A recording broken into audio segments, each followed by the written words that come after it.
Caitlin. Thank you, Sean. We got two questions for you today. The first one is, why did the president wait 18 days to fire Mike Flynn after the White House was informed of his conduct and that he was a potential target for Russian blackmail? Because you realize the timing of this makes a lot of people think that he wouldn't have been fired if the story had not come out in the media. Well, I think, first of all, let's look at the timeline.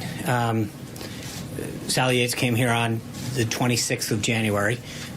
Then she informed the counsel's office that there were materials that were relevant to the situation. It wasn't until about 7 days later that they had access to those documents. After that time, they did what you should do, frankly, is an element of due process, reviewing the situation. They informed the president right away after they were informed of her giving us a heads up, and ultimately the president made the right decision. But I guess the question, or the point that I would put back on you is somebody came over, gave us a heads up on a situation, told us there were materials.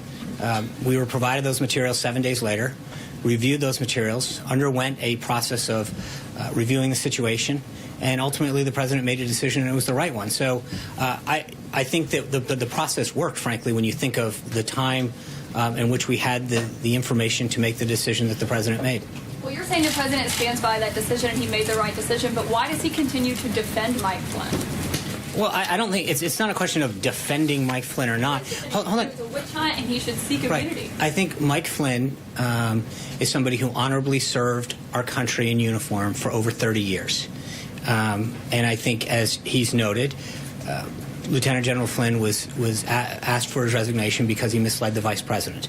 But beyond that, I think he did have an honorable career. He served with distinction in uniform for over 30 years, and the president does not want to smear a good man. What was his role at the White House in those 18 days? Was he still fulfilling his normal national security advisor duties? Yeah, I'm not going to get back into it. I will say, as I mentioned, the time. Do you think it's worrisome that he was still doing that when he was targeting Russian blackmail? Can I just, one thing that I think is important to know is let's look at, again, how this came down.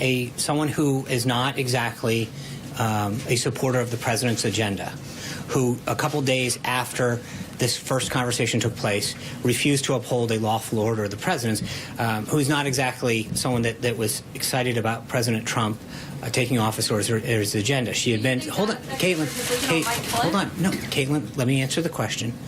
She had come here, given a heads up, told us there were materials, and at the same time, we did what we should do. Just because someone comes in and gives you a heads up about something and says, I want to share some information, it doesn't mean that you immediately jump the gun and go take an action.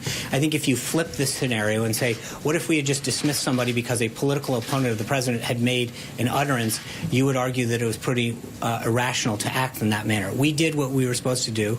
The president made ultimately the right decision, and I think he was proven that How is she a political opponent of the president? She was. She's the acting attorney general that he appointed by the Obama administration and a strong supporter of Clinton. So that's not.